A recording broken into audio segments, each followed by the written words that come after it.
Hi, and welcome to Popcorn Psychology, the podcast where we watch blockbuster movies and psychoanalyze them. My name is Ben Stover, and I am joined by... Brittany Brownfield, child therapist. Hannah Espinoza, marriage and family therapist. We are all licensed clinical professional counselors who practice out of Chicago, and even though we are licensed mental health professionals, this podcast is purely for entertainment purposes to fulfill our love of dissecting pop culture in all forms.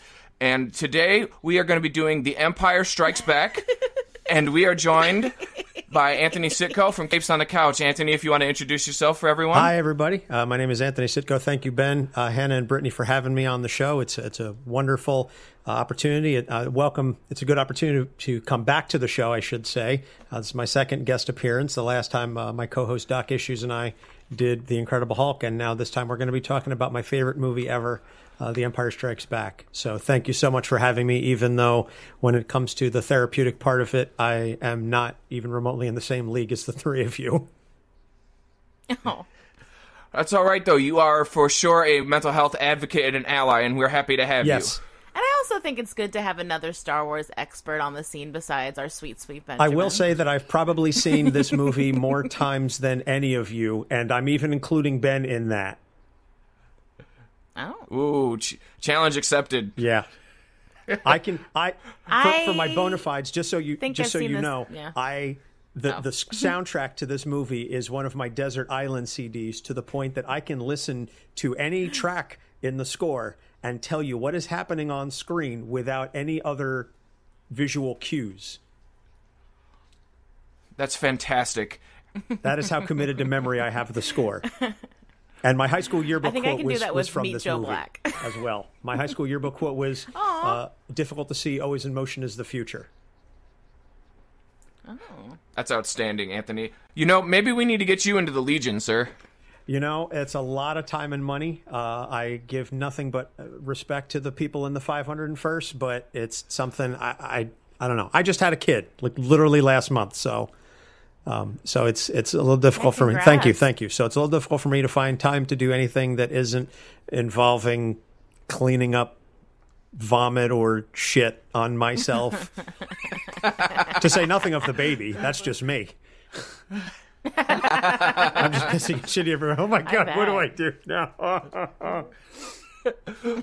Right, you clean myself first or the baby? I don't even know. And listen, if you need to Is it cry, like the airplane? Mask first. And if you need to cry talking about this movie and just get some feelings out, I fully support you. This is a safe space. Appreciate it. We want to have for you, Anthony. Appreciate it. Thank you.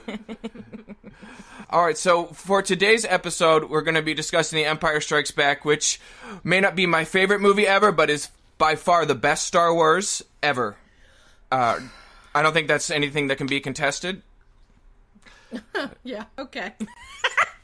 Hannah's already going to be at odds with me today. Let's just start that right now. But in the classic story of The Empire Strikes Back, the rebels have established a base on the ice planet Hoth, for those of you that don't know. The Empire finds them, and they have to evacuate.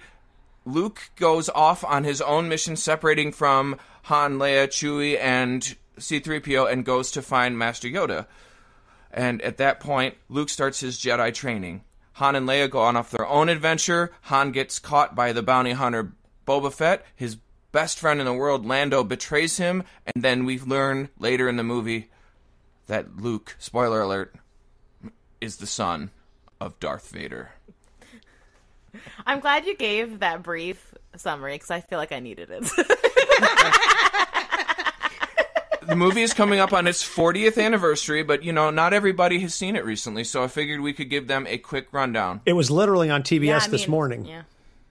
Was That's it where really? I watched Yes. it on the TBS app. The TBS app, y'all, has all the Star Wars movies on it, excluding Last Jedi, but even, like, Force Awakens and stuff is all on there. And the, like, horrible ones with, like, Hayden Christensen. Yeah. Oh, yeah, those are bad. Apologies. True fans have the Blu-ray complete saga. So That's what I figured. Me and you, Anthony. Me and you are on the same team right now. I still have them on VHS. You know, I just went to my parents' house and I found we have both the special edition and the original ones on VHS. I don't have the original. I do have the special editions. And then I have them all on DVD, including the original unedited version of the original trilogy. I also have The Empire Strikes Back on audio tape. That's awesome. That's awesome. Featuring John Lithgow as the voice of Yoda. Is he really? Yes. Aww. That's fantastic. Love him. So we've got some serious Star Wars nerd cred established here between me and Anthony. Hannah has ruined hers already. Even though she's wearing a Star Wars shirt today, she... You have something you'd like to say?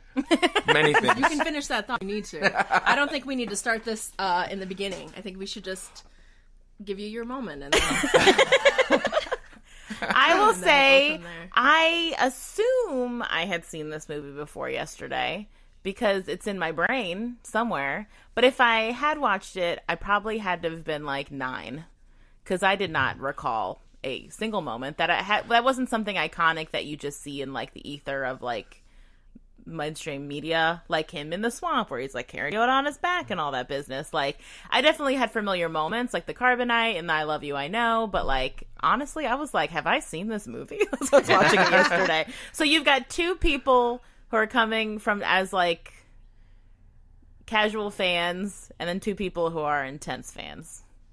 I think that's fair. yeah. Which I think maybe will Agreed. give us an interesting, balanced episode. Or you 2 will just talk a lot, and me and Hannah will just be here. Which is also okay. I mean, I'm perfectly comfortable having, like, audio high fives with Anthony the entire day, so we're good on that. Okay, Yeah, so... but I think that would get a little boring for the rest of the people. Maybe. But let's talk about what our agenda is going to be today. So we've kind of given you an intro, so we're going to cover kind of the... balance of relationships in this film. So we're going to talk about kind of Luke and Yoda and kind of how mentoring and teachership relationships are shown. Han and Leia and their relationship and how, despite it being iconic with I Love You, I Know, it's Trash. according to our relationship therapist here, not so good. And then talking about Lando and dealing with himself and having to betray his friend, and Luke and Vader. Dope. All right, so let's start off with talking about Luke and Yoda. Well, I thought he was adorable. Final thoughts. I really thought... I don't know where you're going to take it, Ben, but I think what I took from it is... I really liked... Well, I was trying to decide if I thought that Yoda was doing a lot of grounding techniques with Luke in that swamp? ? Like, having him do a lot of physical work to take him out of his mind, you know what I mean? Like, distracting him to clear his head by, like, bouncing on his hands or, like, climbing rope things with, like, him on his back. Like, I thought it was all really interesting. Because it's stuff that we do in therapy, which is, like, using sometimes intense physical exercise or experiences to distract you and get you out of, like, your... abstract anxiety or to get you out of like your troublesome thoughts that aren't serving you. I think those are great insights. Mm-hmm. Coming. Okay, I'll go let ahead, Anthony. go ahead.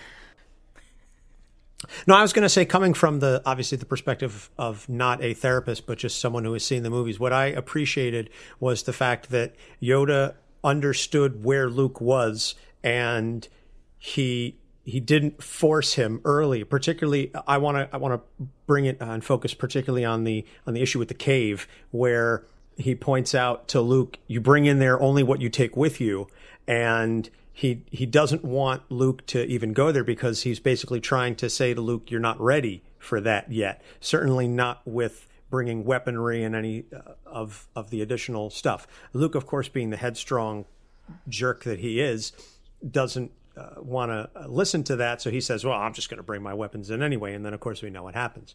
But I really appreciated that Yoda kind of took Luke and worked with him where he was and didn't try and force him into too much too soon. Yeah, I think it's a good observation. I also, on your thing with the weapon thing, that is an interesting insight. Like, I don't know, maybe wanting him to, I don't know, be more emotional and mental versus coming at it in this aggressive way. Like the way we talked about in other podcasts where we have a tendency to use anger and like the violence that comes with anger usually to kind of mask our other deeper feelings. And I wonder if that was kind of like a way for Yoda to try to subvert that and get them to go deeper and not be stuck in like violence. And well, anger. I'd be very curious to. Yeah, I'd be very curious to see how the encounter would have come about had Luke said, you know what, I won't bring the weapons in with me, and just walked in. I don't think he maybe would have encountered Vader like that the way that he did in the cave, or if he did, it certainly would have come out in a very different situation where he wouldn't have had the big lightsaber battle. I don't know, because obviously we didn't see that in the movie, but I'm very curious to see how that would have played out had he not strapped on the belt with the blaster and the lightsaber. Yeah, definitely would have been interesting to see that, like what he would have had to face and deal with. And I think one of the things that you point out, Anthony, is that that meeting people where they are is so important. It's actually something that we really practice a lot in as therapists, is that's one of the most important things you can do, and most helpful things you can do for someone, is really meeting them where they are and not having any expectation or any kind of motivation of the things that you think they should be doing or the things that they need to start working on. Like, sometimes you really just meet people where they are. And especially with Luke and Yoda, I think that had Yoda come in any harder or in a different place, how much different this movie would have been. Because I would imagine that Luke would just get annoyed and leave. Or maybe he'd pump up Luke too much if he came at him from like, you are the last hope and like all that hunk of junk. Like, if he came at him with all his expectations. But he's not the last hope, because there is another. I looked that up on Wikipedia after we were trying to figure out if that was something that they already knew. That there was if it was Leia or Rey, but now we're sidetracking.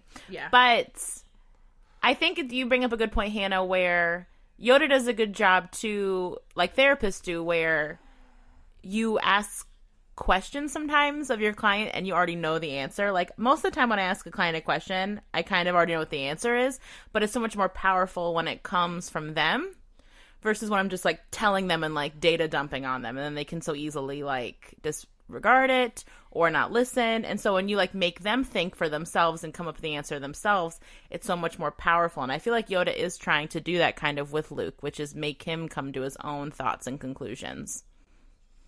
And well, rule number one of being a lawyer is never ask a question to which you don't already know the answer. So Yoda would have made a fantastic attorney. Which we should point out, we didn't mention this time that Anthony is an attorney, so that's probably key information here. Oh yeah, forgot to mention that. Sorry, because it wasn't pertinent to my Star Wars bona fides. But Yoda does the thing that he does. He's like a Columbo energy, where it's like, oh, I don't know what's happening over. Why don't you explain to me what you think's going on? And that's how you get people's guards down as well. And then they come to you with all their information. Right, and the difference of not acting like the expert, and sometimes letting, as a mentor or as a teacher, letting them explain things to you in the way that they understand them, which I think we do a lot with clients, because sometimes it feels like maybe they're not understanding, and it's like, wait, why don't you tell me what you heard me say? Or what's important from what you said that they take from it, and then being like, oh, okay. Because either that can be really great, or you can be like, oh, no, they have a whole thing happening in their head based on what they thought I said. And then you can like learn from that and grow from that, which I'm sure Yoda's doing. Yeah. I think the most interesting thing for me in this mentoring relationship is that it didn't start from a place of trust right away, which I thought was an interesting thing. And as a mentor, someone that supervises people, I find somewhat of an issue with, because Yoda didn't represent who he was right away. He let Luke believe that he was just this person who could take him to Yoda and was testing him the entire time, which Luke that's how those failed Jedi miserably. do. That's what we talk about in Last Jedi. Jedis are kind of sneaky, and they kind of don't give everyone all the information and keep a lot of secrets, and how that causes schisms and problems. The same way that it causes problems in families. Keeping secrets is a really big barrier to people feeling more connected to each other.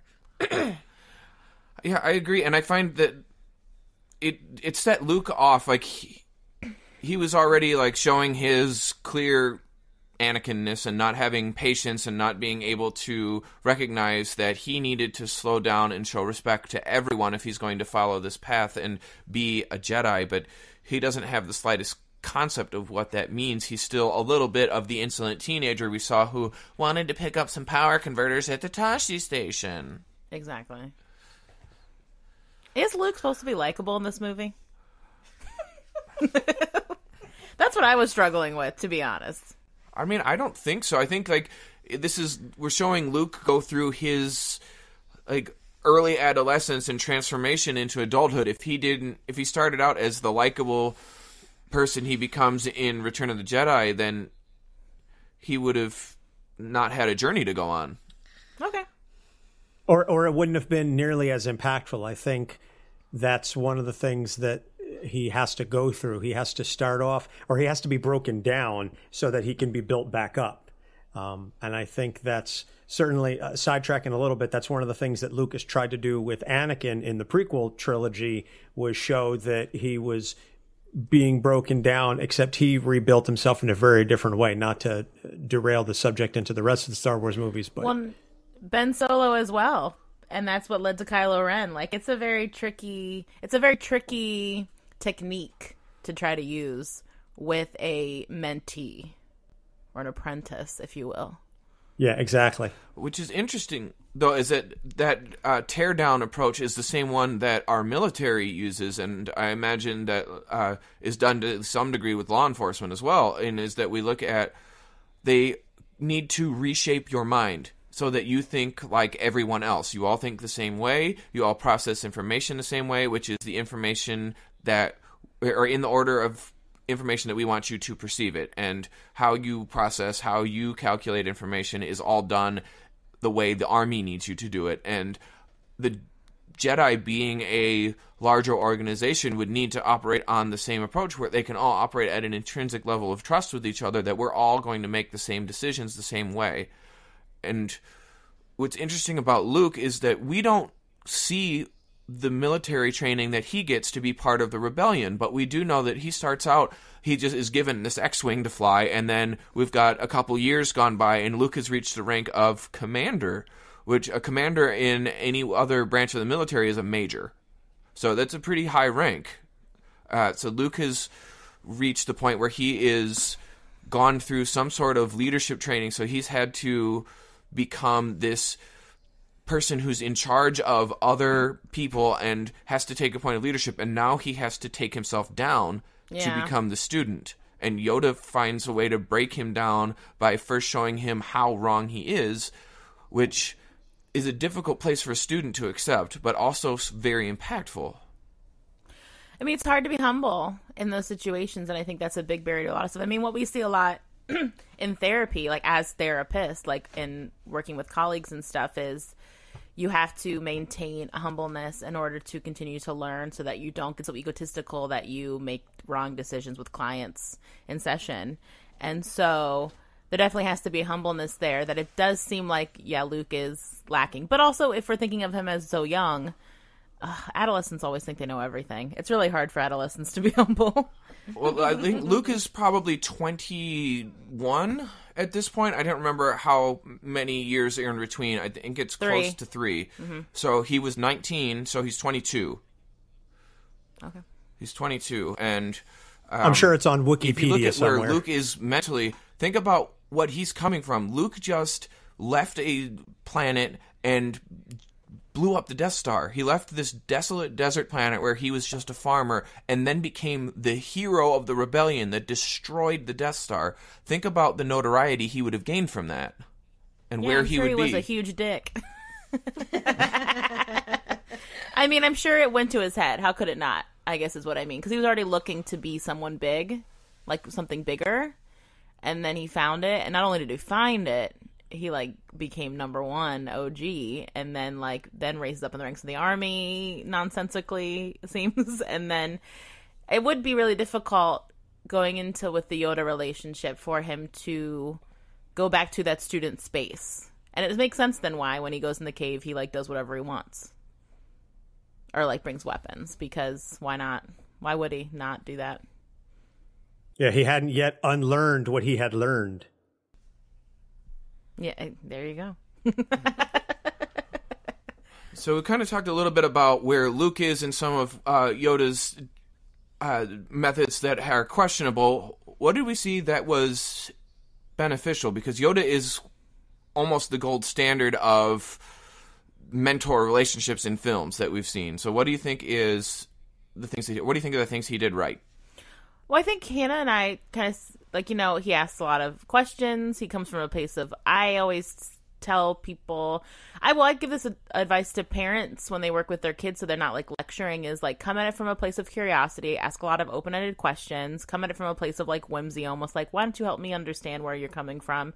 And, like I said, like, all those techniques he uses, which kind of could be seen as to break Luke physically, I honestly thought of him as, like, almost like, well, very intense, but grounding techniques, which I thought were really good.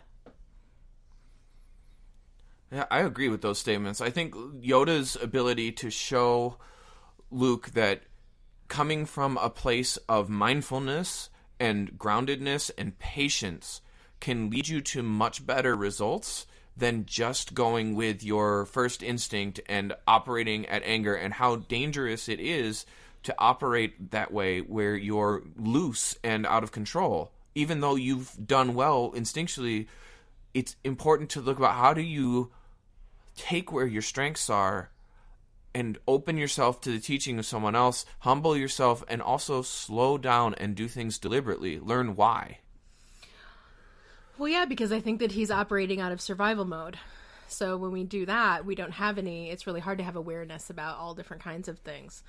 And so I think that one thing, and especially with what we know about the Force, is that you have to be able to be really mindful and really pay attention to that and be able to have a lot of awareness of your thoughts and feelings and how you act upon those. And so I think one of the reasons why he is teaching him all that stuff is because he's going to be fucked if he can't do that stuff. He won't be able to use the Force properly because he'll use it out of anger. I think I agree with that. And I think one of the most important lessons that he teaches him is when the X-Wing falls in the swamp and he gives Luke the opportunity to do it first. And he says, no, it's no different.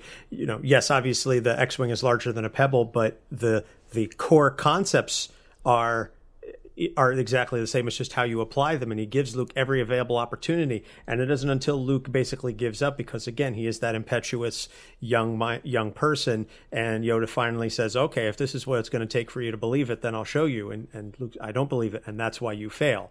And I think that's one of the key turning points for Luke as well, is Yoda gives him that ability to be able to say, I believe in something more than just what's directly in front of me. Luke had the prior experience with the Force and this and that, even from Obi-Wan in A New Hope. But it's really here that he learns how to fully put his faith in the Force, in something bigger than himself, and aspire to be something more than just what's immediate or dealing with what's immediately in front of him. And I think that's probably the best lesson that Yoda taught him. Mm-hmm. Yeah, I think those are all great points, and like getting out of the ego, I think seems like a big part of it. Like you said, kind of, getting out of your own way. So something that I want to kind of pose to us, and maybe we can kind of discuss as a group here, is Yoda knows that Luke is almost the last hope. We know that there is another, and that we don't know who it is yet, but we learn later that it's Leia, and Yoda knows that. But why do we think that Yoda doesn't stop Luke from going to face Vader? Is it the thing where they think he has to learn his own lesson? You think that's what it is? I think so. Because I think it's that thing where sometimes you have to let your kids fail and have natural consequences, and then they learn from that, even though it's hard. It can be hard to watch as the person who loves them. Well, the risk of losing Luke to the Emperor and to Vader. Well, because they got a plan B. Well, that's the point that Force Ghost Obi-Wan brings up, as that boy was our last hope. No, there is another. Mm-hmm. Yeah, and I'm going to go for nerd moment here, but we learn from a certain point of view that Yoda had always hoped to train Leia. Oh, I like that feminist viewpoint. Well, look at where Leia's at versus Luke. Luke was raised as a farmer. He's impulsive. He's like young Anakin was. He's got the hero thing to him, but he's also reckless, as Yoda points out multiple times. Leia, by the age of 19, is a senator. She has the equivalent of like a galactic doctorate, and she's commanding those guys in Empire Strikes Back, and they all respect the shit out of her. Like, she's like, bam, like boss lady. There's no man in that group who is second guessing her, or like, why would we do that? Except for Han. Blah, blah, blah, blah. Well, whatever. Because Han's a fucking... We'll talk about him later. But I do think that a part of me makes me wonder if Yoda's was just like blind luck. I don't know, because it seems very dangerous to put Luke back in that position, especially because Luke is so vulnerable in learning some new things about himself, and is also clearly going back into survival mode, right? Where he's like, I have to save Leia and I have to save Han, and I'm just going to do whatever the fuck I need to do that. So I don't know. Ooh, it feels pretty fucking reckless as a mentor to do that to somebody who is literally just beginning to learn the tenets of being more aware and more mindful. But how do you think they could have stopped him? Could they have stopped him? I mean, this would be pure speculation. I would imagine that Yoda could probably have used the Force to prevent the X-Wing from starting. If he can pull it out of a swamp, I imagine he can keep it. That's what I was thinking. From going Ground anywhere. him. But would that have done damage to Luke's ability to learn from him? I think that may have been the situation where Yoda understood, as risky as it was, he had to let Luke go, because if he tried to force Luke to stay, Luke would have shut down and he wouldn't have bothered to listen to any of Yoda's future lessons, because he would have said, well, you stopped me from saving my friend, so now I don't give a shit what else you have to say. You know, it's especially if like Luke and Leia died. I mean, Han and Leia died. I could see that. Exactly. Parents know, and I know this from when I was a teenager. My parents had to let me do the stupid shit, so I figured it out myself, because if they had stopped me, that would have just really steeled my resolve, and now I'm just going to show you. I'm going to do whatever the fuck it is I want. You can't tell me no. So Yoda is the permissive parent and says, okay, go ahead, whereas Obi-Wan, in that situation, even as a Force ghost, is more of the stay. You know, Yoda gives him the warnings. You know, if you honor what they fight for, then stay and potentially let them die, knowing full well that Luke won't, but at least he gives him a bit of an out there. So I think it's a sort of a good parent, bad parent type situation with Yoda and Obi-Wan towards Luke. And ultimately Luke says, I'm just going to do whatever it is that I want. And Yoda says, okay, then you have to suffer the consequences. Yeah, I agree with that. I think that the other thing, like when discussing this, like as someone who has supervised people, is that sometimes even as a supervisor, you know that someone may not be ready for the situation they're about to get themselves into. However, if they never face the situation, they will never learn how to deal with it and how to both embrace the failures of learning, or the learning from failure, and also what it feels like to be put into a situation you can't handle, so that you learn to recognize it. I don't think Luke has faced a situation he couldn't handle yet, including getting shot down, because he then finds his zip cord and then uses his lightsaber and bombs and blows up an AT-AT, which we can see is clearly like a nearly invulnerable galactic tank. And Luke has figured out ways to handle danger over and over, and facing Vader is the one opportunity that Yoda as a teacher is ever going to get for Luke to find a way to recognize and face failure. Well, he almost died in that snow if Han and that weird raptor thing he rode didn't come find him. And like get him though. He almost died then. Tauntaun. I feel like he's always being rescued. And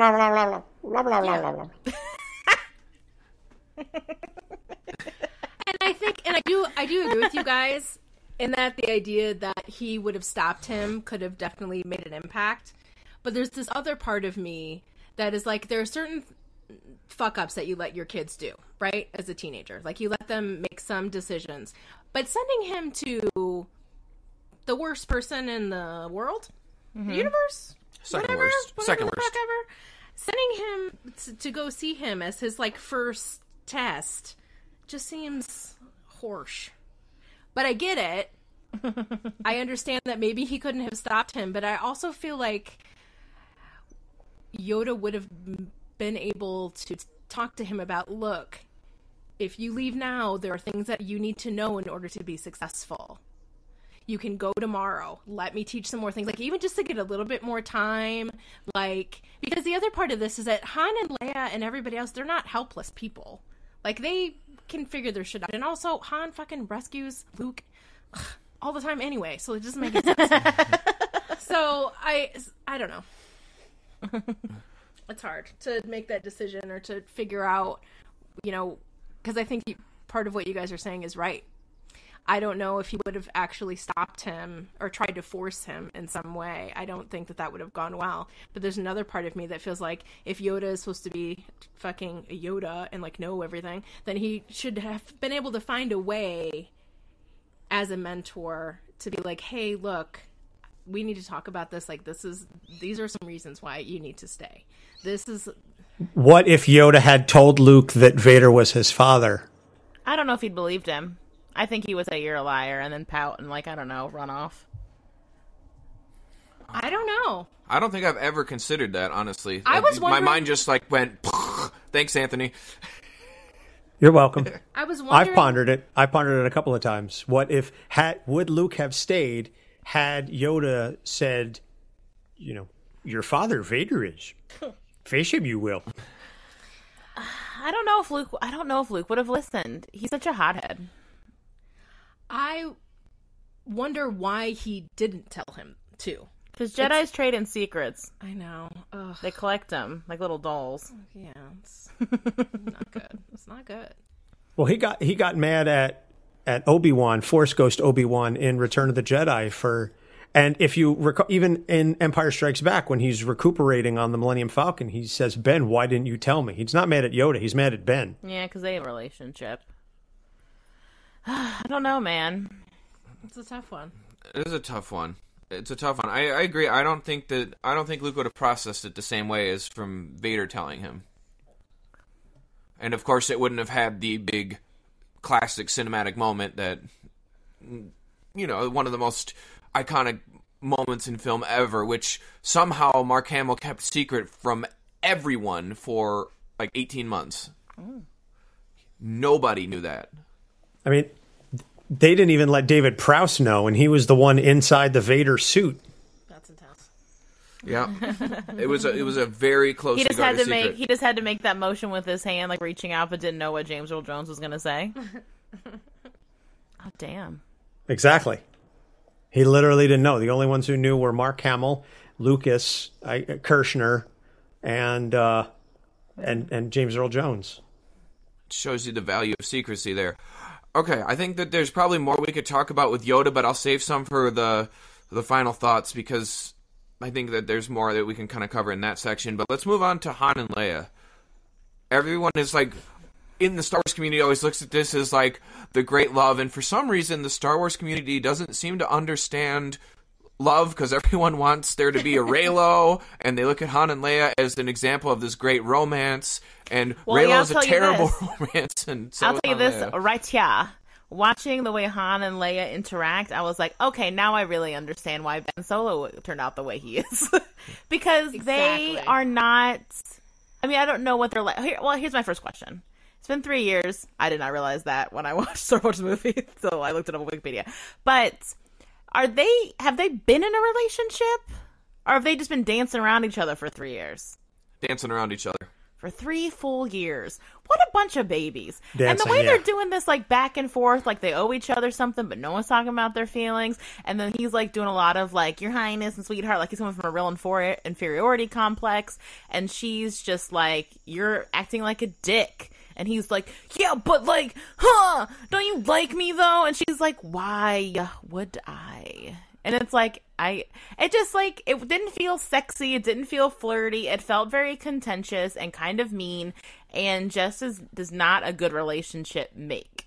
Toxic. I didn't like it at all. And I love Harrison Ford. Love young Harrison Ford. And I love Carrie Fisher. And in my brain too, I remember thinking of them as like such a romantic couple.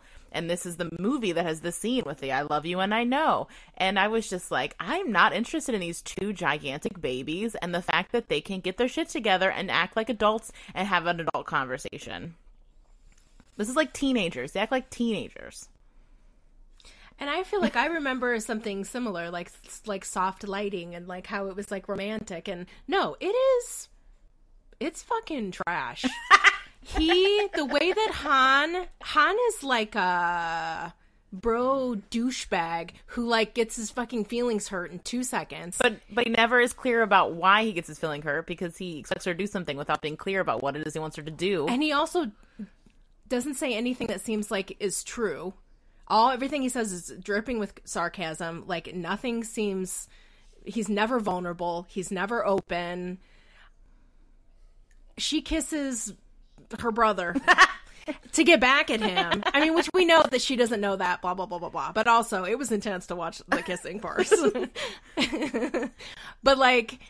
The fact that she was also playing into that and that they kind of just have this tit for tat kind of relationship is really upsetting. And again, like I wasn't hoping for them to be together after watching this. I was like, I really hope that you two can just be friends or like at least act like grown-ups with each other, because the way that they treat each other is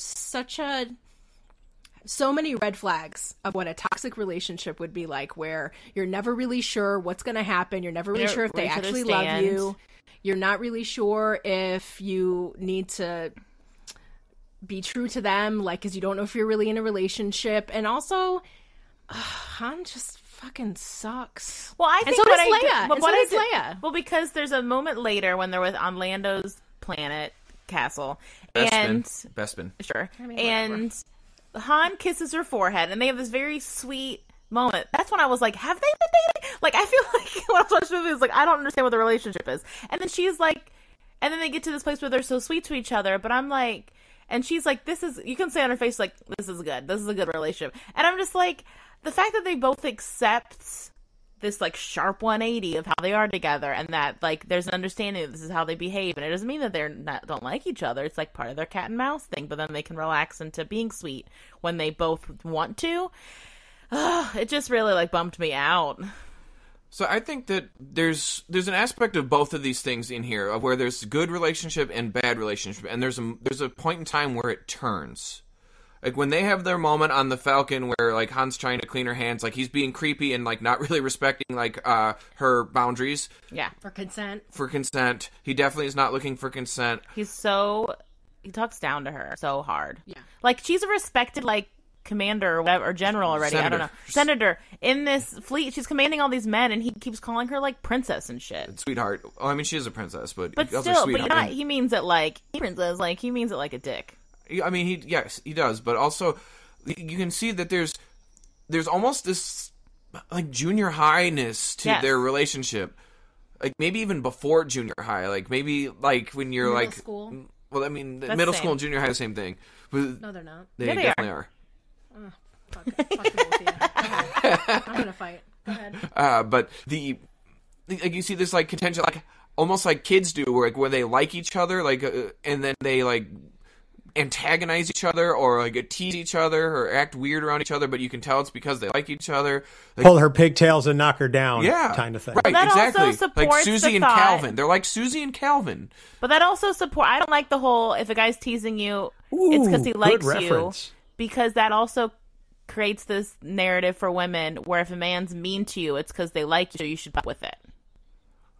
Which is why I say, like, undeveloped, like, childhood-esque relationship. Like, should that be retaught? Of course. Do you think there's a direct correlation between this relationship and this movie and then men thinking that negging is a good pickup artist tactic?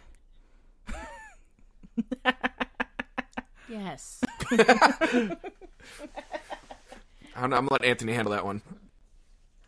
I don't think this film does it any favors. I'm not going to go so far as to say that this movie is responsible for teaching men that negging is acceptable, but it certainly is. It's a good example. Good meaning. Yeah. I'll rephrase it. It's a clear example of negging, but I won't say that necessarily guys are watching this going, "Oh, well, Han is calling Leia your worshipfulness and this and that," and he's busting her balls and everything, and she says, "Okay, I love you," and everything. So this is how I get girls. I mean, I'm sure maybe somewhere there's a guy out there who thinks that's the way to do it. I bet you there's a lot of guys Fuck him. who think Han Solo is the way, the truth, and the light in terms of like how to be with women to get women. I will say that in my single days, I did use with a girl that I knew was a big Star Wars fan. So this is a caveat that I did use I'm a scoundrel, whatever. And she said to me at one point, she said, I happen to like nice men. And I said, I can be nice. And I leaned in for a kiss. That's a cute move. She thought that was pretty funny and well played on my part. But I think everything leading up to that, though, like, I would be like, you're not a nice man, and then I'd shove him if it was, like, everything that led up with those two. Right. But I think that moment is where he changed, you know? Like, that's where he was vulnerable there. Like, even though it was only partially, because he's still kind of gaming the situation. Like, Han is always gaming a situation. That's part of his character. He's the rogue. He's always going to be gaming something. But for him to, like, let his armor down a little bit in that moment to, like, start actually showing her him and, like, being nice to her. Oh, what a peach. How nice that he's finally going to be nice to her. No, like, Han's selfish. Like, that's his whole character, is he's selfish. Mm-hmm. And for him to, like, start letting it shows a moment of growth and, like, why their relationship starts to blossom a little bit, even though I think what the butthurt fanboys from the current trilogy can't seem to understand is that, like, watching this relationship and to understand that it never quite blossomed into what it needed to be for a healthy marriage to exist. Exactly. Like, the markers are clear here that this was not going to develop unless something changed drastically, and they didn't, because Han always kept himself in mind first and did what he needed to do for him rather than, like, commit into the relationship. So, like, despite that, everybody loves that improvised Harrison Ford I know moment. I don't think that I would say as a therapist that this would be a direction I would recommend anyone to look in for how to model a healthy relationship. What do you think, Anthony? I feel like you're looking so, like, serious. We can see each other via Skype. Well, listen. No, it's a situation where I'm listening to it, and it's I'm not coming at it from necessarily the perspective of a therapist. I am coming at it from the perspective of a guy who has learned a lot about himself and relationships. And I've been married now 2.5 years, and I mentioned I just had a kid. So, and I have a young son, and I'm going to do my level best to teach him that those sorts of things that were acceptable, quote unquote, when I was younger in terms of how to treat girls and the teasing and so on and so forth, that's not okay. I mean, there's one thing to have a back and forth relationship. My wife and I can certainly go back and forth with the best of them. But the notion of, you teach her that you care about her by being mean to her, that's not acceptable. And I'm going to do my best as a father to instill that upon him so that we can continue to evolve, and so that he doesn't end up like the Han Solo in the beginning of the movie, that hopefully he ends up more like the Han that we see in Force Awakens and Last Jedi, where he's a little more open and honest. Even then he's still a little guarded, but I think that's who Han is. But in terms of the relationship, I think that there's a nice evolutionary arc over the films as we get to the later parts of the story. Especially at the end of Return of the Jedi, Han has definitely shown, like, a very big change from this, like, being an aggressive asshole and, like, guarded all the time to being much more open to her and accepting and, like, treating her more like a partner. And I guess absolutely. And I feel like I'm coming at this less from a therapist and more as a single woman who is dating, has dated for a while now, and I think watching it made me reminiscent of all of the interactions I've had with men, where it's this, like, fuck boy, cool guy mentality. I mean, as a therapist, it's definitely not a great relationship, but it was more like, it made me think of all the times that guys have tried to pull that shiz with me, and I'm like, feels bad. And I think what I feel like is, I mean, I'm a teaser. Ben and Hannah both know this. I tease a lot. But I feel like what feels different with those two, it doesn't feel like teasing. It feels like they're testing each other in this very mean way all the time. Like, what are you going to do if I say this? And what are you going to do if I say that? And are you finally going to say that you like me because I'm, like, yelling at you about that I'm leaving? You know what I mean? It feels like a lot of, like, all these series of tests to try to get the other one to, like, it's like chicken. It's like vulnerability chicken. They're trying to get the other one to finally break first and be like, I don't want you to leave because I like you. But they won't do that because they're both emotionally 10-year-olds.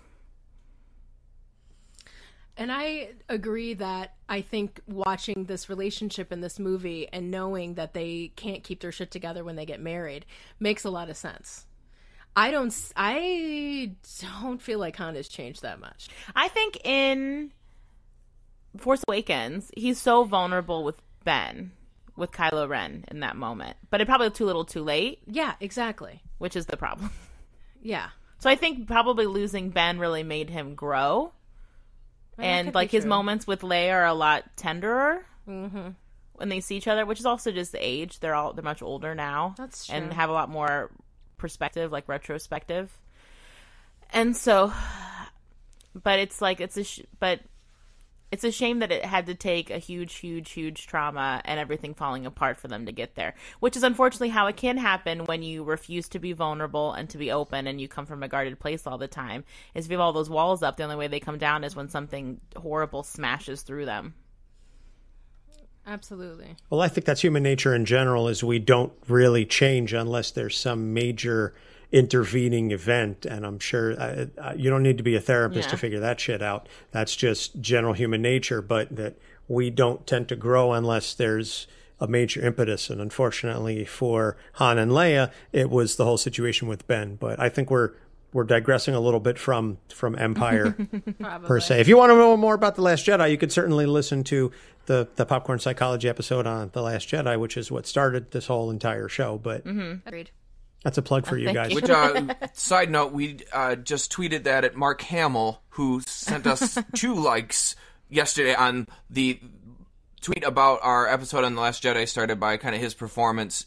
And then when we sent him a thank you for liking our post, he liked that too. So we had a bit of a geek out moment on our May the 4th moment.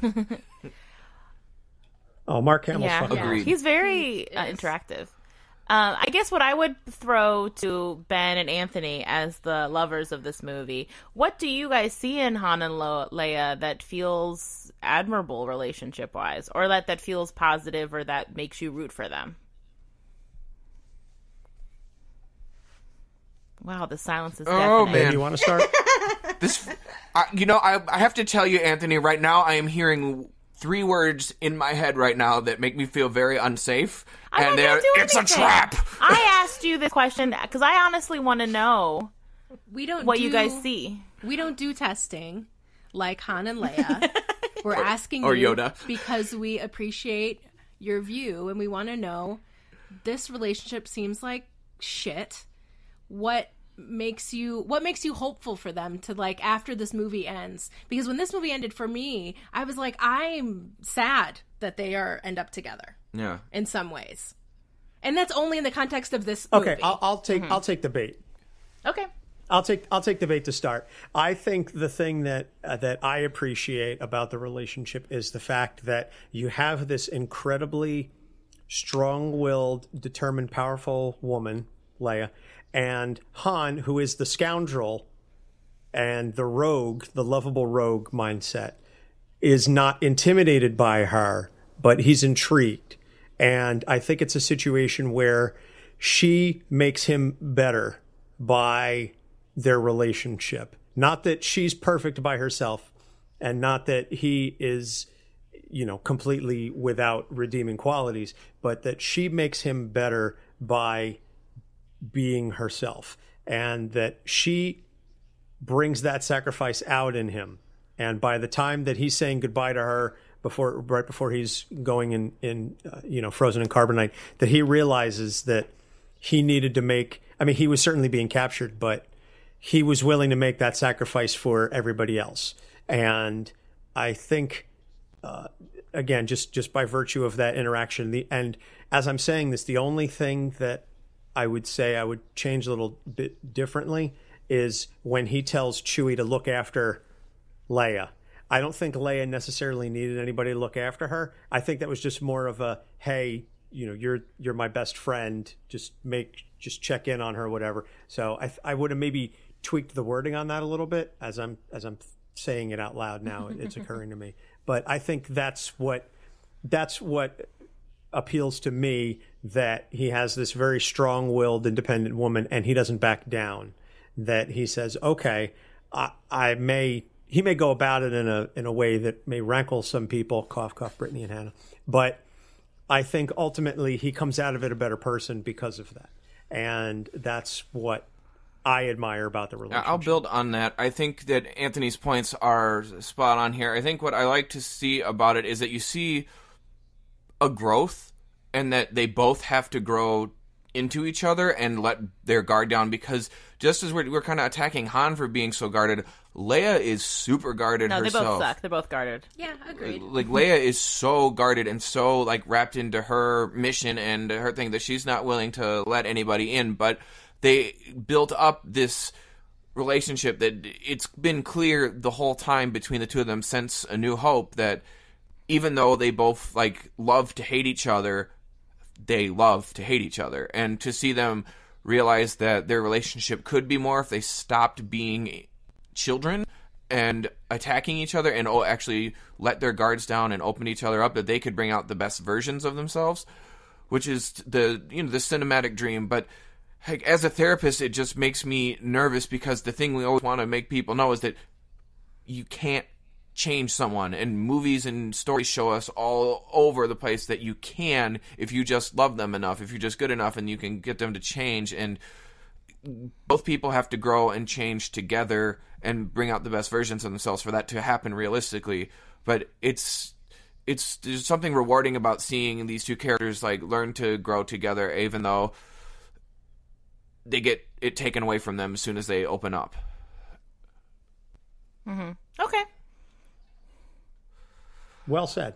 All right, so let's. I think we've covered Han and Leia so much. Let's talk a little bit about the smooth operator, Lando Calrissian.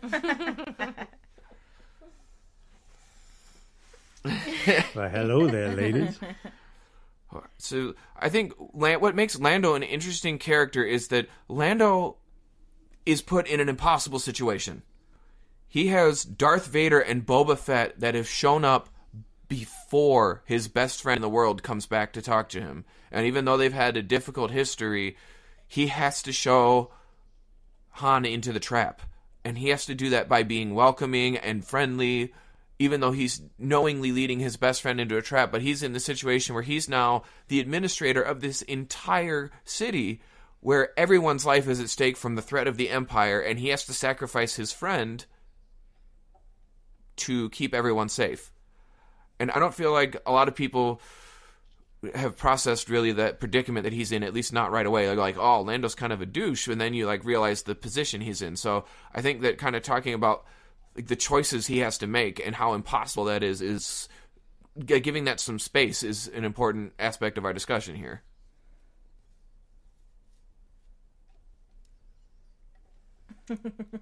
I mean, I don't really have anything to say about it. I mean, I think I get what you're saying. Like, I mean, what could he do? I mean, also, is it also endangering the lives of all the people that work under him? Like, it was kind of like a pros and cons situation of, like, value of life, and do we value one person's life, who's my friend, more than, like, all these other people that trust me as their leader, you know? I definitely get it. And he clearly looks like he is upset, is frustrated and scared, and is kind of, I mean, like, he appears to be very friendly, but in the moments where he doesn't have to pretend anymore, he clearly is scared and upset and is worried. I mean, like, I definitely think that is a really stressful situation for him. And I think even watching it this time, it was easy to see that this wasn't a decision that he was just like being a dick to like be a dick, or to like to get some money or get some exchange from the Empire. Like, he was doing this out of fear because he didn't have another choice. Mm-hmm. And he clearly felt like he was betraying his friend. I think it was all over his face. Yeah. Yeah, it's definitely it's a really rough spot for Lando to be in.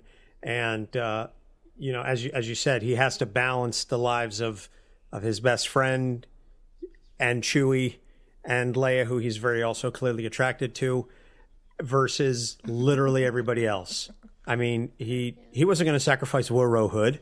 I mean, you know how important Wilro Hood is? You know how important that ice cream maker is? I mean, he has to carry an ice cream maker through Cloud City, Anthony. It's Absolutely. very That important. ice cream maker is responsible for feeding the ice cream to every other person working in Bespin. You know how hot it gets mining Tabana gas day in and day out? You need that ice cream. Wilro Hood is a goddamn hero. I mean, you definitely need that. Hannah and Brittany are so lost right now. I feel okay about it. So, Anthony, I don't know if even you know this, but at Celebration every year, at Star Wars Celebration, the big con, they have a running of the Wilro Hoods where everybody who decides to participate in this gets an ice cream maker and puts on the full costume with the mustache and everything of Wilro Hood and goes like tearing ass running through the entire convention center carrying an ice cream maker. Absolutely amazing, and I need to go to Celebration one of these years just so I can participate. I will not wear blackface, but I will participate in the running of the Wilro Hoods. Yeah, definitely no one wears blackface. They definitely don't do that. But I have to give a shout out to one of my garrison mates, actually two of them. So TJ and his partner Anna. Anna and TJ participated in the running of Wilro Hood, but TJ dressed up as Wilro and Anna flipped it. She dressed up as the ice cream machine and carried a Wilro Hood doll that another one of our garrison mates, Kathy, made. Oh, that's pretty That's dope. amazing. That's really And I think she made it onto StarWars.com with that. So for those of you that aren't familiar, like there's the scene of this character is just like taking off running through Cloud City carrying an ice cream machine. And it's just it feels very a big Lando Star Wars thing. Calrissian-ish. that would be like his priority. I mean, he wears capes for no reason. But in all so I get it. seriousness, it's important for him to take care of his people. Not just Han. I think there's a small part of it is that the selfish, self-serving bit, but to a larger degree, he's grown and changed a lot from the character that we see retroactively in Solo. That he has all this responsibility, and I'm very curious to see where he's going to go in Rise of Skywalker because we already know that obviously Billy D returns as Lando in Episode 9. I'm so So excited. I'd be very curious to see what they do with him. Yeah, I'm so excited to see what he's doing. Yeah, I'm excited too. I think that just looking at Lando and realizing how much trauma is in all these characters, but of all of them, honestly, I think Lando is put in the worst position. Like, of all the characters, I think that the theme of this movie is much like The Last Jedi, is what is the hardest thing each character can face. And Lando, I think, has the worst deal because he is put in between. He's also got to, he doesn't know Luke, but he's going to help spring this trap for him, but he has to sacrifice his friend's girl, his, other friend, Chewie, and he has to do it with a smile in order to save everyone he loves and everything he's built and everyone he's responsible for. And I just think, people don't recognize that the biggest hero turn in this whole movie that happens is done by Lando, recognizing that Vader's villainy is so extreme that he's going to keep making it worse all the time, that Lando finally has to take a stand and put himself and everything at risk to stop this. Even though he fails. Fair point. Mm-hmm. But he makes a huge hero turn. I think Lando takes the biggest hero turn in the whole thing. Well, to be fair, that's not that difficult only because he's not up against a lot of competition. Everybody else we've already established is a hero or a villain. So in terms of the biggest hero turn in this movie, what does he have to compare to? Yoda, who starts off as a troll and then reveals himself to be the Jedi Master. That's it. I mean, aside from the bounty hunters, I mean, unless you were going to have IG-88 turn and reveal himself to suddenly be one of the good, or Bosk is actually like a double agent working for the rebellion. Well, what about Zuckuss and Forlom? Fuck those guys. I'll explain all this later to you two. I'm Right, okay. I think I'm okay. I think I'm good. we didn't even talk about Dengar, guys. Diaperhead. Okay. So, what about Lobot? All right, so let's move on to talk about Lobot's Luke just and following Vader. orders. I mean, this is a kind of cinema moment when anybody thinks of Star Wars. There's always the "I am your father" moment. And he's like, no! His stupid face. Technically, most people misquote it as Luke, I am your father, when the actual line is no, I am your father. Absolutely correct. Everybody misquotes that. That's a beam me up Scotty type misquote. Or a play it again, Sam. Yes. There's a whole TV trope page on that. Well, I mean, I remember when I was watching it really wishing I could see Vader's face when he learns that Luke is his son. Or that he has a son. Or those kids made it. And he just, that mask. From the Emperor? Yeah. And the way that the Emperor presents it, as if he's still not Anakin Skywalker inside that fucking suit. Like he says, well, he's Anakin Skywalker's son. Yeah, no, you fucking asshole. It's his son. The guy standing in front of you in the suit. But that's probably the manipulation of the whole, like, the Sith and the Jedi do, which is we got to break down your identity and build you up as someone new. But we still don't know at this point that Vader is Anakin. Oh, so it's just kind of sneak script writing? Oh, shit. Really? Yeah, really. Oh, so that's why just it failed. Hannah has the most interesting face on right now. So it's a double shock. Like, not only am I your dad, but Anakin Skywalker became Darth Vader. I get that now. Huh. Oh, you can see how much me and Hannah are so outside of our wheelhouse. We're like losing oxygen in space. Yeah, to be fair to everyone, to like help them understand, like we haven't released it yet, but we did do a live episode on episode 3. So we've watched prequels recently, so like to experience this movie in the way it was meant to be experienced, we're coming at it a little bit backwards, at least for recency for these two. So there's a bit of a recency I feel like I've bias. watched them all out of order. And Correct. Yeah. The live episode will be released by the time this is released. You need to do machete order. That's what you need to True, do. but, Okay. you know, when they're listening to understand. Okay, so let's talk a little bit about this relationship with Luke and Vader. Like we see, this is an absolute representation of manipulation, which is always what we see with the villains in Star Wars. There's always manipulation. There's manipulation on both sides of the Force. Honestly, we covered that pretty well with the Jedi. But Absolutely.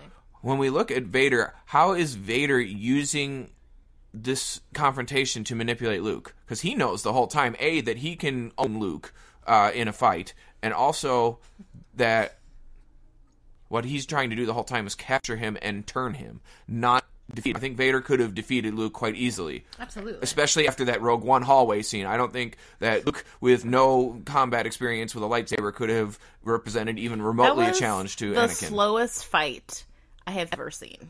I just kept going, this is so slow when I was watching with Hannah. I was like, this is such a slow fight. Like, Darth Vader clearly should be whooping his ass. But I get what you're saying. If he was kind of letting him have more of an advantage, I think it makes me wonder with Darth Vader, I mean, is if he is genuinely looking at Luke as an asset purely in the sense of like he's going to be really strong, so let's turn him so he's on our side, or is it like he's using that as an excuse because he's still having Anakin feelings up in his business and he wants to like see if he can get his son to him. And I don't even know if he would be honest with himself about it, even where his energy's coming from, to keep him, one, to not really kill him outright, and then to try to bring him to his side. Well, let's not forget the Emperor has given him command, and Vader is loyal to the Emperor above all else. But he gives a suggestion like, but what if I just like, I think I can turn him. Like he's the one who suggests that in the Emperor, the throne room. Right, if he could be turned, he'd be a powerful ally. Yeah, so he's the one who brings it up. So I wonder where his head's at with that. Well, we know from comics that he's definitely thinking about taking over the galaxy with father and son, and like the whole 2 thing. Eventually he has to kill the Emperor and have an apprentice, and we're just going to forget Starkiller exists because that was a bunch of nonsense. And we know that Vader was thinking that, but he didn't learn that until 37 years or so after the movie came out. That's a problem. That implied like where Brittany's there, but look at the manipulation that's done. I think what's important to look at is how bait Luke. How did he bait Luke into getting into the situation that him in? With his friends, Han, Leia, he kind of just baited him into a fight and then kind of like lulled him into a. When Luke fell down that hole, I laughed really hard. The fighting was hard not to laugh at in a lot of different ways, but I do think that Vader clearly had a very laid out plan for what he was going to do. Like, it all felt very, I think when talking about how slow the fight felt, I think that it felt very, what's the word? Orchestrated? Yeah, like he really had thought out everything and all of the moves that he was going to make, and that maybe he wasn't going to kill Luke, but he was going to hurt him in some way, like by chopping off his arm, or his hand, I mean, to try and make him feel less than and be like, but I can help you with this and I can help you figure this out. Like, look, I'm in this suit. Like, I think that he really, I feel like maybe there was some stuff going on with him subconsciously, and that's kind of part of why he wanted to get him. But I also feel like he was so loyal to the Emperor. I do think maybe the way he manipulates him, I don't know if this is what you're picking up on, Ben, is that he lulls him into a fight, lulls him into a feeling of we're more closer to equals combatively, but then I chop off your hand and dominate your ass, make you feel very weak and vulnerable in the moment, and then I 1-2 punch you with I am your dad. And so he has him at a very weakened state where he's undercut his ability and then turned his world around to put him in this very vulnerable position where he might just make a decision based on a space of desperation. Which is actually the exact opposite of what Yoda did. Yoda let him, or well, similar, I guess, because Yoda let him kind of show his true colors first, whereas Vader did not. Vader did not, like, kind of waited and hid and didn't show his full combat ability because he's trying to get Luke to feel confident in his ability to fight, so that when he tears him down, it has more of an impact. That he's really crushed him, crushed spirit.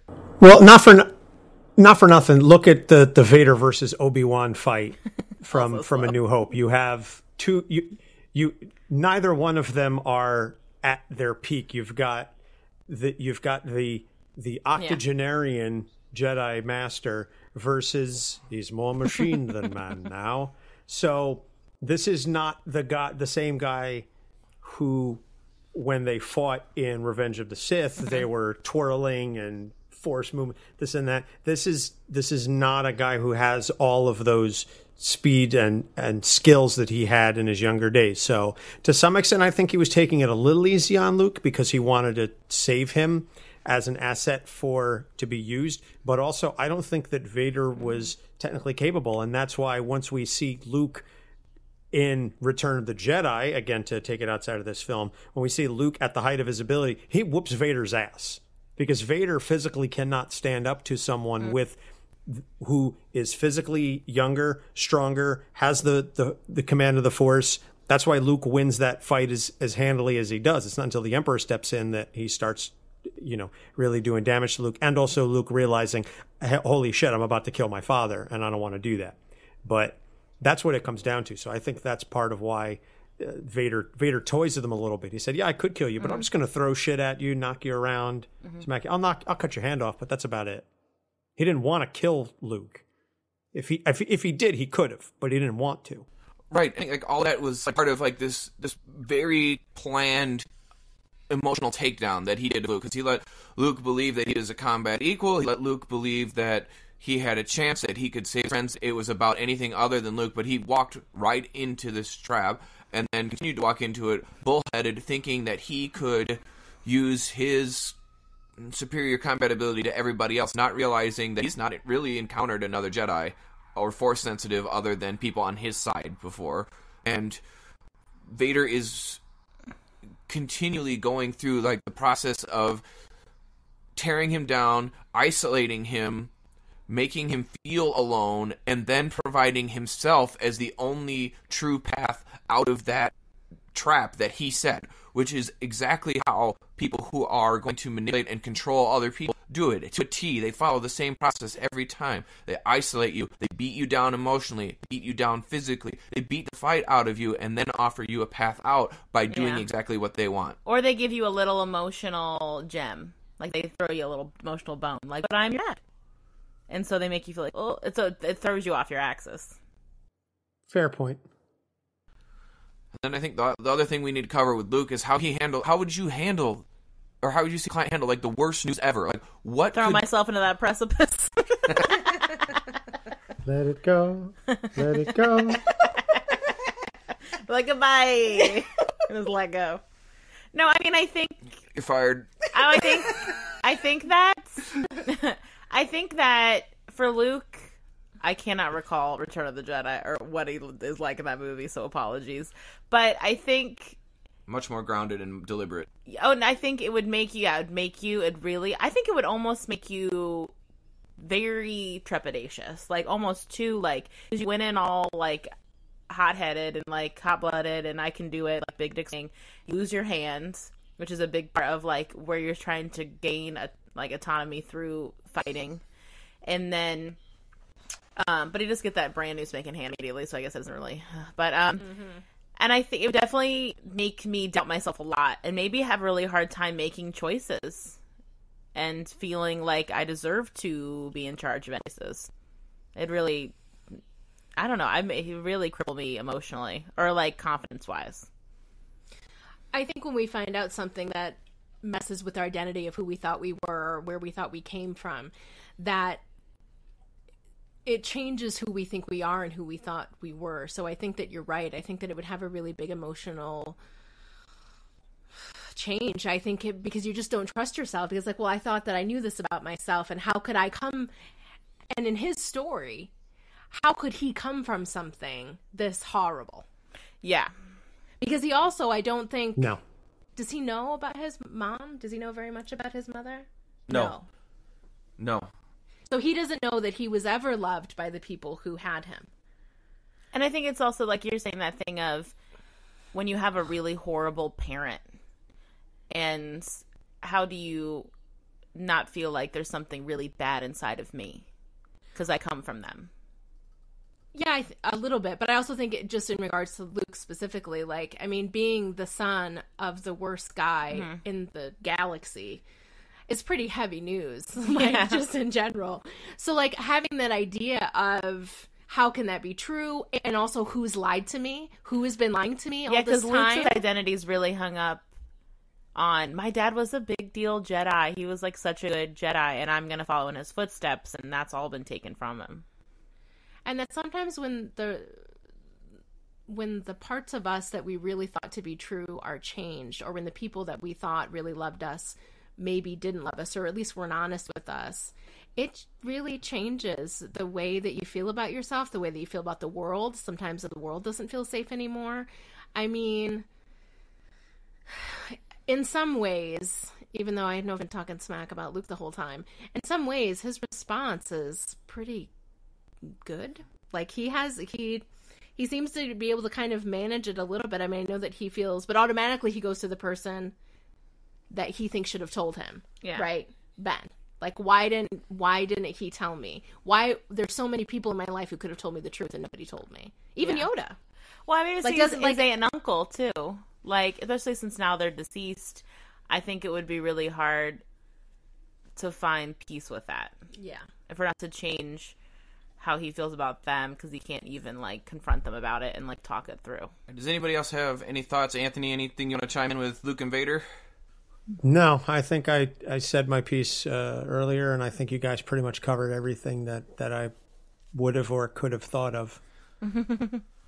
All right, so as far as any treatment, who would you target for treatment out of these characters?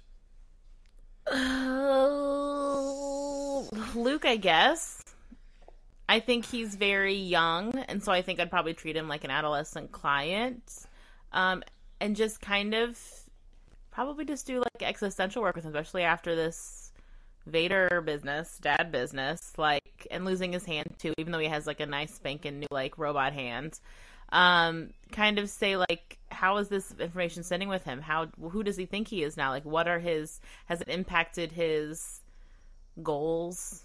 What he thinks he can be, you know what I mean? What he wants to be. And if it was wrapped up already in the identity of being like his dad and now that's gone, how much of what he was truly doing was something he would have done anyway, and maybe empowering him to be confident in the choices he made outside of it just being like, I was following in my dad's footsteps.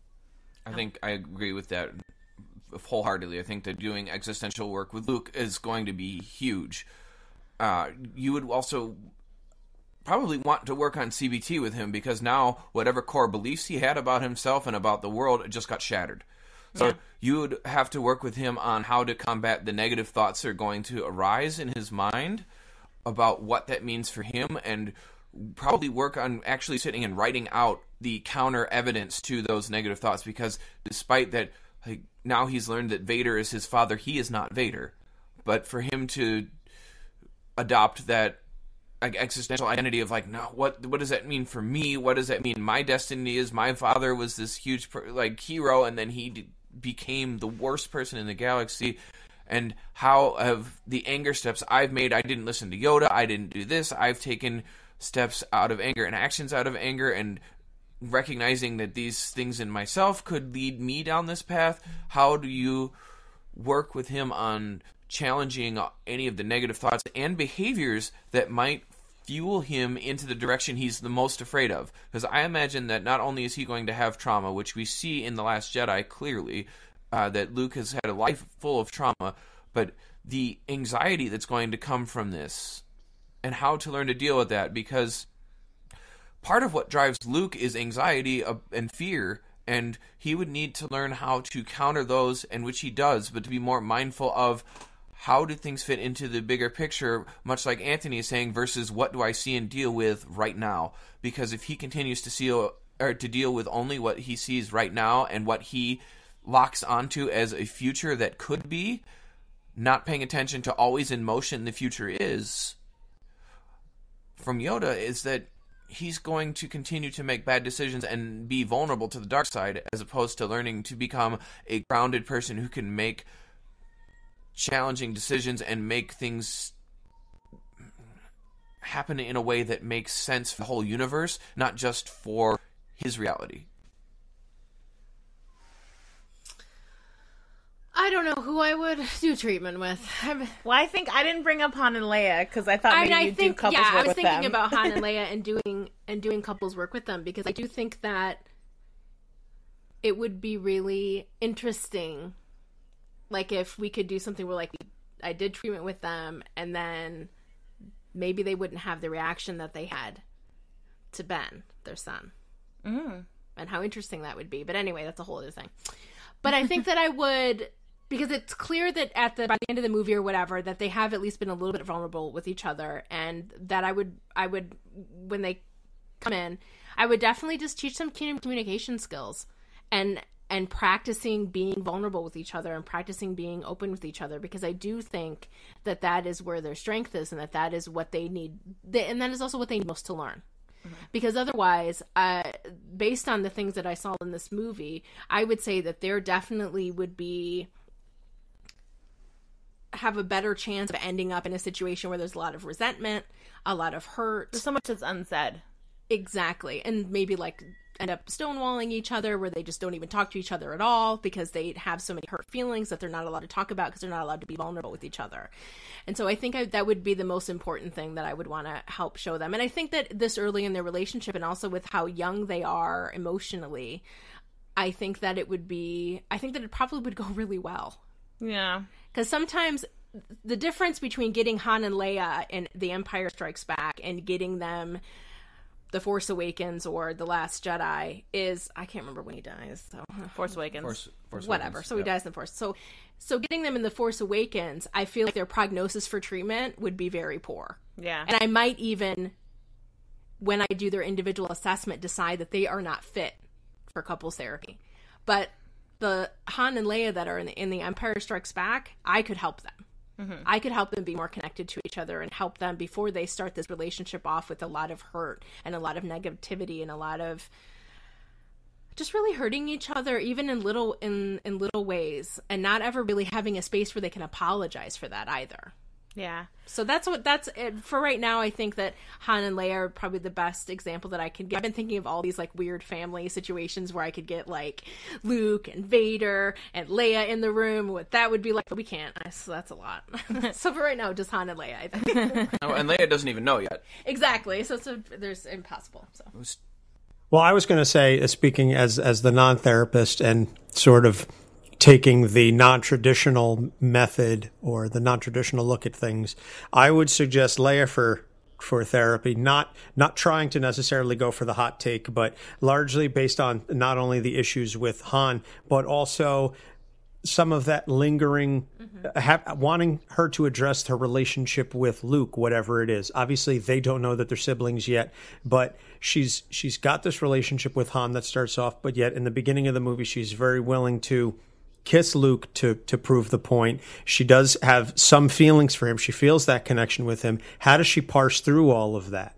And how does she learn to communicate better? Because she grew up as a princess. She grew up as the respected person. And that's all well and good. But that also comes with occasionally its own set of problems where you don't feel that you can be vulnerable and you don't feel that you can communicate because it will be perceived as weakness, because you have to be the leader, because you have to be strong for everyone. And so you don't have the opportunity to let yourself go and to be free to express who you are. So I would say, again, my pick, just again, not as the therapist, but just trying to think outside the box a little bit. I would want to talk to Leia and get her take on this whole thing, because even so much of what happens in Return of the Jedi and the little tiff that she has with Han is because she can't quite parse out her feelings for Luke, and she can't communicate to Han, well, he's my brother. So that's what it's about. So I think that she needs to learn how to communicate better, particularly as a leader and as someone who's looked to be respected and so on, that she needs to learn how to better communicate a little more effectively. So that's my 2 cents. I mean, I think that's really insightful, Anthony. I think for Leia especially, because she's such a young woman, trying to figure out how to be a leader but still also being yourself. And I think sometimes, especially for women, especially when you're a young woman, sometimes you try on aspects of masculinity or perceived masculinity to be respected by the males around you. So it's like, and sometimes that can take a real sharp turn. And so you can be a little maybe too tough or too mean or too guarded because you think you have to be that way to combat being feminine. So I think that she probably is struggling a lot more internally than even we see. So I think that's a good take. I definitely agree. I think that's a huge take. And I think that with Leia, if we were to look at her, the only other thing that she needs is, like, there is almost certainly still the concept of loss that I don't think she ever dealt with, and how that fits into her picture, because she lost everything. Yeah.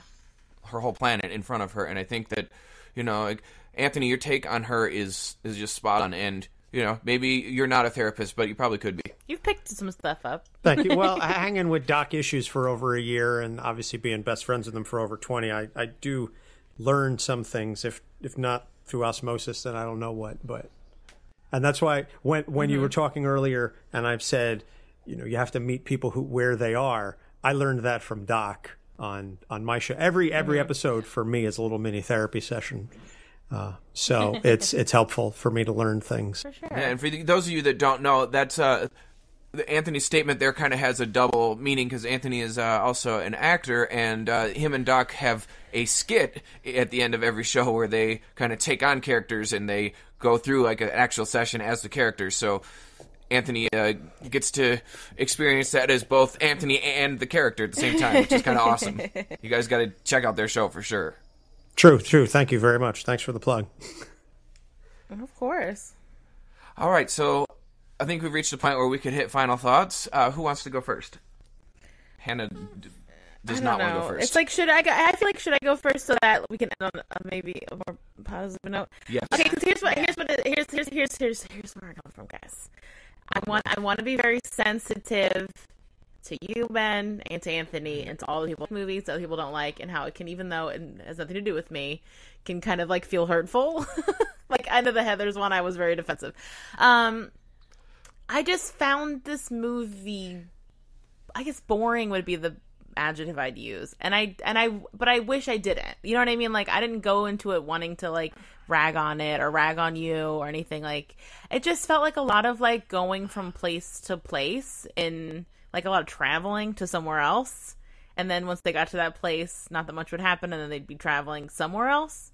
Like, I really thought the stuff with Yoda would be longer, and even like them being at Lando's would be longer. Like, it felt like a lot of like transitional scenes and not a lot of like meat.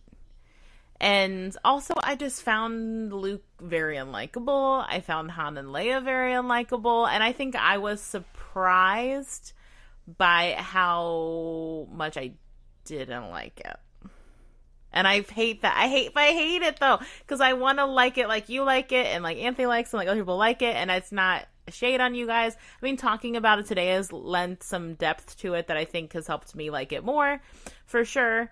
It just didn't give me the zhuzh I thought it would give me watching it, especially since I didn't really remember it. So I was like going into it almost brand new, and I was like really excited to like be pumped up by it. And I didn't get there.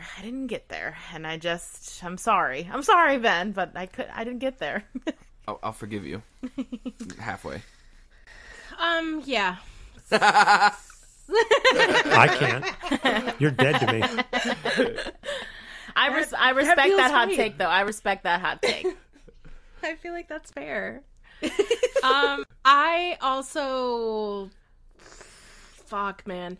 Me and Hannah watched it together, and we were genuinely perplexed by how unpumped up we are. We kept looking at each other and being like, I don't know if I like it. But it was like we were confessing it to each other. We felt very bad. Yeah, I felt...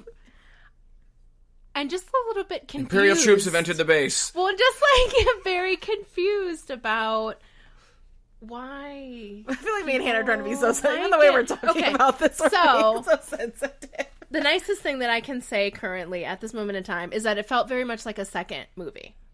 Like the middle movie. When we like a middle movie. Like in the movies where there's 3 of them, it felt very much like the second movie. Just like how Lord of the Rings, like that movie is just them traveling. I mean, that movie is literally just them traveling all over and like fighting each other and stuff. The first one is. Second one is Helm's Deep, man. I haven't seen it, so I have no opinion. Brittany also hasn't seen it. Which is a whole other problem. You're fired again. I've seen the first and the third. I've seen the first and the third. You're confusing that with The Hobbit. The Hobbit is traveling and nothing fucking happens. Yeah, the Hobbit movies I only are watched trash. the first one because that was meandering as hell. So anyway, yes. So I was bummed that I wasn't more excited about it. I didn't really like anybody, probably besides maybe Lando, because he is smooth as fuck, and I love capes. I fucking love capes. On the couch. Yeah, exactly. Buzzing. So I probably won't ever watch it again. You've said that about every movie we have ever done. I have not. Except the movie that got critically destroyed. I will say this about Hannah. Either she loves something and watches it every day for the rest of her life, or true. She hates it and will never watch it again. Like, Hannah only deals in absolutes. Probably not. Slytherin. Okay, probably not great for me. But only yeah, a Sith deals in absolutes. I know, right? Ugh. I'm so proud of myself for throwing that quote out. Do I remember who said it and who it's about? No. Obi-Wan. Episode 3. So I'm sad that I didn't like it as much as because I remember liking it as a girl, and I remember being excited about it, and I remember... Yeah. I mean, I fucking love Harrison Ford. Oh my god. I mean, I would watch it again maybe just to stare at him more, but there's other movies that he's Indiana Jones. And, yeah. So I'm bummed that I didn't like it as much as I wanted to, because I like Star Wars. I like this idea. But then we watched Empire Strikes Back, and then we watched The Last Jedi, and we were both and then we just looked at each other like, this movie's so much better than this. Which I know is controversial. Don't send us hate mail, or do. I don't care. I'm sorry. We want to be where you are, Ben and Anthony. I want to be with you, but I'm on the other side of the river, and I'm like, I can't get to you. There's nothing I can do to get over to the other side. That's the problem. Anthony, you want to I'm sorry. Do you want to start the Love Fest? Do you want to start the Love Fest? Because I feel like we need to get this kind of going in the right direction here. Yeah, I'll let you go last, Ben, since it is your show. So I will just say that forget about everything that they said, that Hannah and Brittany said. Not intending to make the spit take, but damn it if it didn't make me feel good.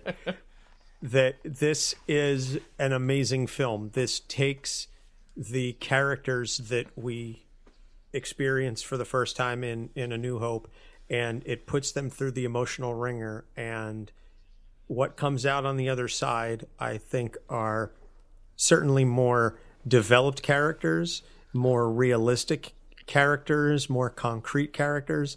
And at the end of it, I personally feel that I am very intrigued to see what happens to them next, where they go from this, because this movie raises just as many questions as it answers, if not more so. And I think that's the mark of a good second film. And the set design is amazing, and the music is literally, it's my favorite film score of all time. John Williams is a goddamn genius. Agreed. And Absolutely. and everything in this movie is fantastic. And I was holding my 1-month-old son, and we were watching this yesterday on Blu-ray, and he's a month old, and he's barely able to make out my face, much less the TV. But this film has just, at least for me, so many positive memories, and I can't wait to show him. So I love this movie. And when we were talking about which one of the episodes that I would guest on, and you sent me the master list, and as soon as I saw Empire Strikes Back on, I said, I'm doing this one. I will fight. I will cut a bitch to get on this episode. I don't care. You responded I will so shank fast. people. I didn't even know how you read the whole list. I was like, oh. I didn't read the whole list. Literally, I saw Empire Strikes Back and I stopped. I said, I don't need to watch anything else. The only film that would have made me give pause is if you were doing The Godfather Part 2. That's the only other film that would have made me go, do I want to be on Empire or do I want to be on Godfather 2? Porque no los dos? But this, as soon as I saw that on the list, I said, I am doing Empire Strikes Back, because I have seen this film, even including Ben amongst the three of you, I would still say I've seen this movie more than the three of you combined. And that includes Ben. That's how much I love this film. And that's a bold strategy, Cotton. Let's see if it pays off. But I stand by my statement. I stand by my word on that. So I love this movie. And if you are any sort of a Star Wars fan in any stripe, you love this movie. You may have it up there with A New Hope, but you love this movie. You cannot call yourself a Star Wars fan if you don't love Empire Strikes Back, and that's what I'll end with. I have to agree with you on that statement, Anthony. I would say that Empire is not my favorite Star Wars movie. A New Hope is, so maybe I've seen A New Hope more times than this one, so you might have me there, but I doubt you have me on A New Hope. I'm like Ted Mosby. I watch it when I'm sick. I watch it when I'm sad. I watch it when I'm happy. But man, do I love this movie. This movie it hits every emotional note it needs to. The characters go from this unrealistic state of, like, we are able to conquer everything, and now we're ready to take on the universe and take on the Empire, and then the reality of what the Empire is hits you, and how big it is, and how much of a machine it is. And the Battle of Hoth is probably one of my absolute most favorite things ever. I don't know what it is about those walkers. I'm wearing my Imperial Walker shirt right now, which is the shirt I wore on the day my daughter was born, and the first picture of her is against the background of my Imperial Walker shirt. Sorry, Caroline. But the emotional connection to this movie and what you learn from it is incredible. Like, you see these characters go through the hardest things that they could possibly face. Each one of them faces the hardest thing that they could possibly face. Yoda has to face losing another student to go against Vader and the Emperor. Han and Leia lose each other after opening up. Lando has to lose everything he changed his whole life for and change his life again to go from gambler to administrator, and now to rebellion leader eventually. And for him to go through that arc is huge, especially knowing where he comes from. And then for Luke to have to face the reality that he is Vader's son, the last hope in the galaxy, so he thinks and has been taught, is the son of the worst evil, and the only way for him to become a Jedi is to defeat his father. It's a beautiful film, and it covers everything. And I have to, like, as a therapist, like, there's so much philosophy you can learn from this and apply with clients. And I think the most impactful thing I've ever learned from this movie is try not. Do or do not. There is no try. There is no try. Because it's true. Whether you don't try, and I don't tolerate the word try in my office from clients. I never, like, well, I can try. Like, we're not in the business of trying here. We're in the business of, we're either going to make this decision that we're ready to change or we're not. Either is okay, but you have to commit to one or the other. And, you know, Hannah and Brittany are wrong in this case, and it's okay. I still love you both. It's all right. But maybe we just need to come watch 100 more times until you fully embrace the beauty of this movie and the soundtrack. And how can you not love the movie that introduced you to the Imperial March? Here's what I'll say. Everything felt like something I'd already seen before. I think because this movie's so in the zeitgeist, none of those emotional beats that I think should have been there for me were there because so many people have done the impersonation of Darth Vader. So I've heard the Imperial March so much. Like, all the things I've seen the million parodies of and things. So it's like, it didn't feel new to me because I've been exposed to it so much, because it is such a beloved movie. And so I think maybe that's part of why it was like, fell flat for me particularly, is because it's something I'd already seen so much before. And also, so much of the newer movies do play off of, like, it was making me think of that the whole time, like, oh, this is where this started and this started and this started. And so I think it just, it's like sometimes when you watch a classic movie that's been done, but it's the first one of its kind, but it's been done so many times again, it doesn't have the freshness for you that it deserves, because you've already seen all the imitators. Maybe that's true. I mean, I put myself in the mindset, because my parents were kind to me with this, and when they introduced us to Star Wars, they didn't tell us anything, because that's dope. I was born 5 years after this movie came out, so for me to have that kept secret was great, because I didn't know, and then the first time I saw it, that was soul crushing to me, to hear that, like, what? Like, when you see the videos of parents that have done the same things that mine did for me, which is not tell them anything about it, and for them, you to have that experience organically, for you to come at that the way it was intended, for that to be an emotional crusher, and for that to be like, what? Moment that, and it hits me every time. It's so good. And then I can't wait to do that with Theo, with my son. Vader and Luke fighting, and the way they did the lighting and how it was so dark, and you just see the sabers lighting up with the yellow lights, and in the way the steam rises. I want to feel how you feel, Ben. I do. I want to feel how you feel right now. I'm looking at Anthony's face right now, and he feels it. We're on the same emotional connection right now. I'm jealous. Absolutely. I get it. I am with you 110%. Everything that you were saying is spot on, and it's so accurate. I know exactly what it is that you're talking about. And like I said, I can't wait to sit down with Theo when he's old enough and show him that, and I will videotape his reaction as he learns that Vader is Luke's father and all of those things, and teach him the. I mean, I literally remember being 3 years old, sick in bed, and watching Return of the Jedi on VHS. That's one of my earlier memories, is sitting not on the couch. I'm sorry, in the couch in my parents' living room, and I threw up over on myself, and because I was deathly ill, and they had to pause the video cassette, and my parents had to they put me in the shower with my clothes still on. That's how messy I was. But these are the things but what was I watching? I was watching Return of the Jedi, and it was during the bike speeder sequence. These are the things that are ingrained in my brain. Couldn't tell you what I had for breakfast yesterday, but I remember watching Return of the Jedi as a 3-year-old. So it's these kinds of emotional moments. And to your point earlier about that you've seen everything, that you've seen all the stuff that it references, TV tropes, Seinfeld is unfunny. That's exactly what you're describing. It was the I guess the header, the movie that was ahead of its time, but because you're coming at it so many years later, that everything is an homage to it or reference or derivative of that when you go back and watch the original, you go, well, it doesn't. But at the time, it was so fucking perfect, and it is so fucking perfect. And I think on that note, we can just let it ride there, because there is not a more perfect statement to cover this movie than that right there. I'm going to go play Rogue Squadron now. That's how you were talking about the Battle of Hoth. I'm going to go play Rogue Squadron now on an N64 emulator. Dude, I have an N64 and Rogue Squadron in my living room right now, and maybe I'm going to go do the same thing. I don't doubt it. Maybe I'll go play Battlefront on my Xbox One instead. Ooh, also good. Also good.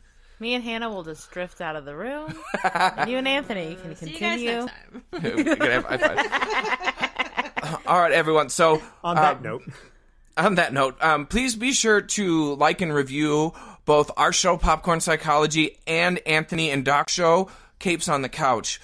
Both shows are great, and we really are happy to have Anthony as a guest, and we look forward to the next time that we'll do a collaboration, because we really enjoy having you guys, and thank you so much for joining us today. Thank you so much, Ben, Hannah, and Brittany. It's a pleasure and an honor to be here, and, please, like I said, you can find our show at capesonthecouch.live. We are on Facebook, Twitter, Instagram, Capes on the Couch. And please rate, subscribe, review, all that good stuff. And be sure to follow all of our three lovely hosts here on Popcorn Psychology. Follow them on the Insta and the Twitter and the social media pages. If you find them on Friendster, maybe. Thank you. Yeah, Friendster. Oh my God, what a deep cut, Friendster. What's your AIM handle? Find us on MySpace. MySpace. AIM handle. Probably had a lot of X's in it for no reason. All right, so be sure to find us at popcorn_psych on Twitter, at popcorn psychology on Twitter, and popcornpsychology@gmail.com if you have any thoughts, would like to connect with us. Any episode suggestions, we're always open to that. But until next time, thank you all very much, and we'll see you next time.